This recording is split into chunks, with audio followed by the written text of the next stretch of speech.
ये शादीशुदा औरत अपने हस्बैंड के दोस्त के साथ रिश्ता बना बैठी, ये सोचकर कि किसी को पता नहीं चलेगा। लेकिन हद पार तब हो गई जब ये दोनों बीच रास्ते पर बेशरम होकर अपने कारनामे करने लगे। वीरा नाम की एक शादीशुदा औरत डिलीवरी मैन को पैसे देकर घर बुला रही थी, क्योंकि उसका पति ओलेग ऑफिस गया हुआ था।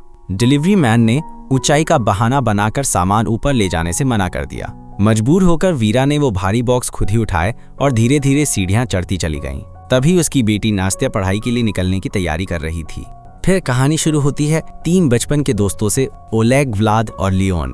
तीनों अब बड़े हो चुके थे, उनकी पत्नियां और बच्चे थे और जिंदगी देखने में बिल्कुल परफेक्ट लगती थी। हर वीकेंड ये तीनों परिवार मिलकर पिकनिक मनाने निकलते, साथ में खाते, हंसते और कुछ वक्त के लिए दुनिया की थकान भूल जाते। कुछ देर बाद रात ढल गई और देर रात थका हुआ ओलेग घर लौटा। लेकिन जैसा हमेशा होता था, उसने वीरा की भावनाओं और जरूरतों की तरफ ध्यान नहीं दिया। वीरा के अंदर की खालीपन और बढ़ गई थी। सुबह हुई तो ओलेग ने पास आकर उसे मनाने की कोशिश की, मगर वीरा ने हल्की सी मुस्कान के साथ उसे दूर कर दिया। बोली, अब क्या फायदा जब रात बीत चुकी है। ओलेग ने माफी मांगी और बाथरूम में चला गया। उसी वक्त वीरा की नजर उसके फोन पर गई। उसने झिझकते हुए उसे उठाया और स्क्रीन पर झांकने ही वाली थी कि अचानक ओलेग वापस आ गया। उसने जल्दी से मोबाइल उठा लिया। वीरा ने सवाल किया, फोन बाथरूम में क्यों ले जा रहे हो? ओलेग ने मुस्कुराकर कहा, जरूरी मैसेज का इंतजार है। वीरा कुछ देर तक उसे देखती रही, फिर चुपचाप किचन में चली गई। टीवी चल रहा था, न्यूज एंकर बता रहा था कैसे एक पति अपनी पत्नी को धोखा दे रहा था। वो शब्द मानो वीरा के दिल में उतर गए। उसी पल उसकी नजर ओलेग पर पड़ी, जो मोबाइल पर किसी मैसेज को पढ़कर मुस्कुरा रहा था। शाम तक माहौल थोड़ा शांत हुआ। आज कंपनी में ओलेग की एक पार्टी थी। वीरा भी साथ चलना चाहती थी, शायद कहीं उसके बीच कुछ वक्त साथ बिताने का मौका मिल जाए। पहले तो ओलेग ने मना किया, लेकिन उसकी जिद के आगे झुक गया।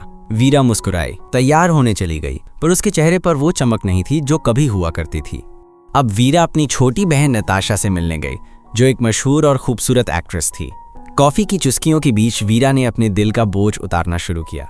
उसने कहा, मुझे लगता है ओलेग अब मुझसे दूर हो गया है। वो मुझे धोखा दे रहा है। देर रात घर लौटता है, मोबाइल का पासवर्ड बदल लिया है और अब तो नजरों में भी कुछ छुपा हुआ लगता है। नताशा ने उसकी बात सुनी और मुस्कुराकर बोली, अरे नहीं दीदी, तुम ज्यादा सोच रही हो। तुम्हारा पति एक बड़ा वकील है, शायद किसी जरूरी केस की वजह से थोड़ा बिजी हो। वीरा ने गहरी सांस ली और बोली, सब कहते हैं कि एक हेल्दी रिश्ते में हफ्ते में कम से कम 4 बार करीब होना चाहिए, लेकिन हमारे बीच तो अब उसके लिए भी वक्त नहीं बचा। ये सुनते ही नताशा जोर से हंस पड़ी, बोली, दीदी तुम भी ना, जिंदगी को इतना सीरियस मत लो। वीरा ने भी बनावटी मुस्कान दी, लेकिन अंदर से टूट चुकी थी। शाम ढलते ही वो पार्टी के लिए तैयार होने लगी, पर तभी अस्पताल से फोन आया। एक मरीज की इमरजेंसी डिलीवरी करनी थी। वीरा एक बेहतरीन नर्स थी, इसलिए बिना देर किए वो अस्पताल पहुंच गई। डिलीवरी के बाद सीधा ओलेग की ऑफिस पार्टी में चली गई। जैसे ही उसने हॉल में कदम रखा, उसकी नजर ओलेग पर पड़ी, जो एक खूबसूरत औरत के बेहद करीब नाच रहा था। वो पल वीरा के दिल में कांटे की तरह चुभ गया। ओलेग ने उसे देखकर बनावटी मुस्कान दी और पास आकर बोला, आओ तुम्हें अपने बॉस से मिलवाता हूँ। बॉस ने मुस्कुराते हुए कहा, ओह तो ये तुम्हारी पत्नी है, कमाल की खूबसूरत हैं। मुझे नहीं पता था कि ओलेग इतना लकी आदमी है। फिर हल्की मुस्कान के साथ कहा, वैसे तुम्हारा पति बहुत होशियार है, ऑफिस में सब उसकी तारीफ करते हैं। वीरा ने बस सिर हिला दिया और एक फीकी मुस्कान के साथ हाथ मिलाया। पार्टी धीरे धीरे खत्म होने लगी। रात काफी हो चुकी थी। वीरा जाने के लिए उठी और दरवाजे की तरफ बढ़ी। उसने पीछे मुड़कर देखा, ओलेग अब भी उसी औरत से बातें कर रहा था, जैसे उसे उसकी मौजूदगी से कोई फर्क ही ना पड़ता हो। वीरा बाहर निकली, ठंडी हवा उसके चेहरे से टकराई और उस पल उसे एहसास हुआ कि शायद अब उसका रिश्ता भी उन्हीं लम्हों की तरह था जो धीरे धीरे उसके हाथों से फिसलकर दूर चला गया। आगे कहानी में दिखता है कि वीरा ने अपने घर में एक गरीब लड़की को नौकरानी के तौर पर रख लिया, जिसका नाम नैनी था। उस लड़की की सादगी और मासूमियत ने वीरा को थोड़ा सुकून दिया। अगले दिन सुबह वीरा ने अपनी बेटी नास्तिया को उसकी चाची के घर भेज दिया, ताकि वो और ओलेग कुछ वक्त अकेले गुजार सकें, शायद अपने रिश्ते में फिर से जान डाल सकें। शाम होते ही वीरा ने तैयारियां शुरू कर दी। वो सजी धजी और पूरे दिल से चाह रही थी कि आज की रात कुछ अलग हो। उसने वाइन का एक गिलास लिया, फिर दूसरा और फिर तीसरा। नशे ने धीरे धीरे उस पर काबू पा लिया। इंतजार लंबा होता गया और जब ओलेग अब तक नहीं आया तो वीरा ने खुद ही उसे ढूंढने का फैसला किया। वो गाड़ी लेकर निकली, लेकिन लाल बत्ती पर गाड़ी रिवर्स करते हुए एक हल्का सा एक्सीडेंट हो गया। सामने वाला ड्राइवर भड़क उठा और वीरा पूरी तरह घबरा गई। जेब में पैसे नहीं थे तो उसने अपनी दोस्त स्यू को कॉल किया। कुछ देर में स्यू का पति व्लाद वहां पहुंच गया। उसने हालात को संभाला और वीरा की मदद की। लेकिन जब व्लाद ने उसकी तरफ देखा, उसकी आंखों में कुछ और ही था। मामला सुलझने के बाद व्लाद पानी लेकर आया। वीरा की आंखें टकराईं।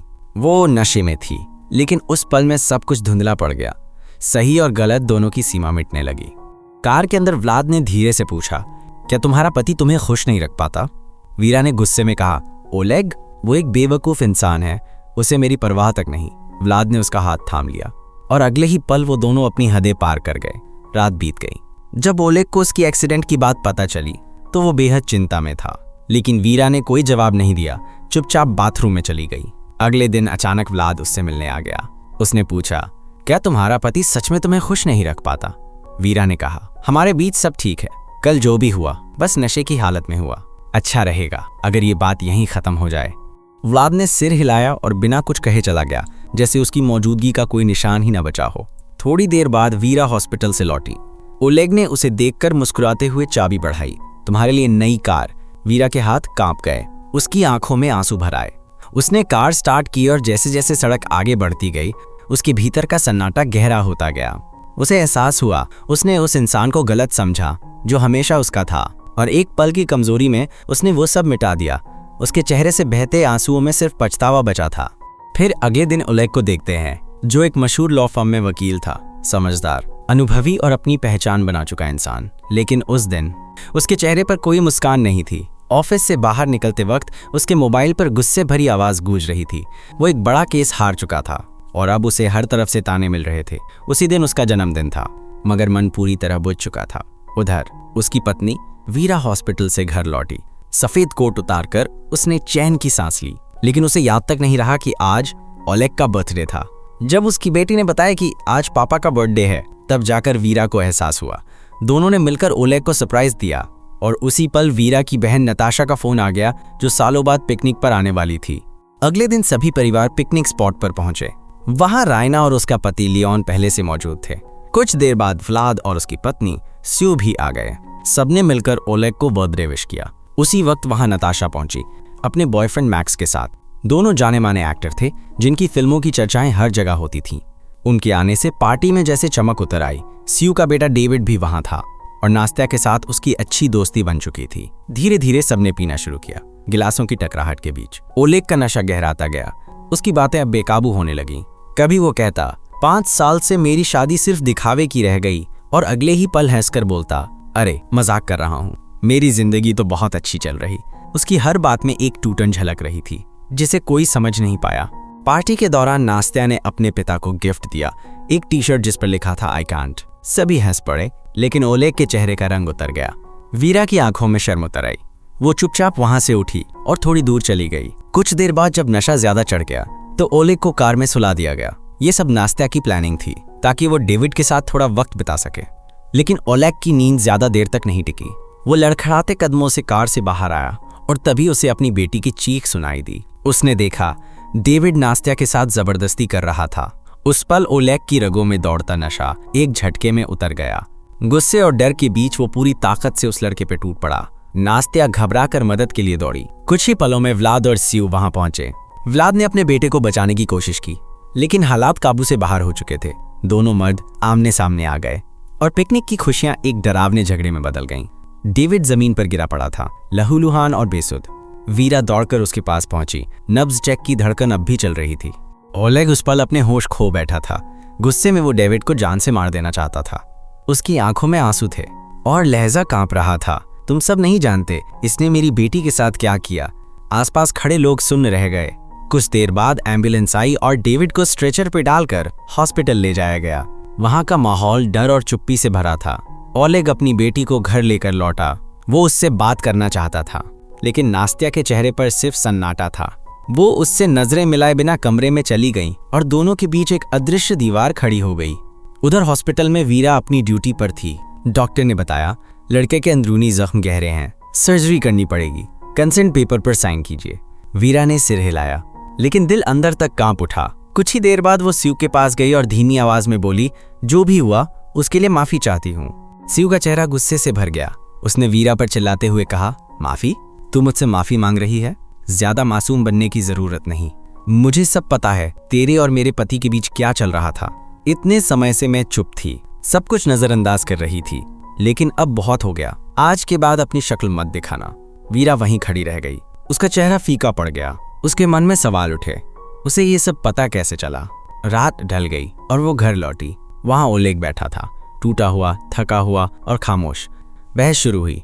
वीरा ने गुस्से में कहा, तुमने मुझे पहले क्यों नहीं बताया कि तुम्हें नौकरी से निकाल दिया गया? ओलेग ने झल्लाकर जवाब दिया, क्योंकि जब मैं सब कुछ खो रहा था, तुम सिर्फ पिकनिक की प्लानिंग में लगी थी। तुम्हें कब फुर्सत थी मेरी बातें सुनने की? ये था इस कहानी का पार्ट 1, जिससे यह समझ आता है कि एक खूबसूरत औरत अपनी खुशी के लिए किसी भी हद तक जा सकती है। कहानी यहीं खत्म नहीं होती। इसका पार्ट 2 डिस्क्रिप्शन में दिया गया है, जहां आपको इस पूरी कहानी की सच्चाई पता चलेगी, जो आपको सोचने पर मजबूर कर देगी।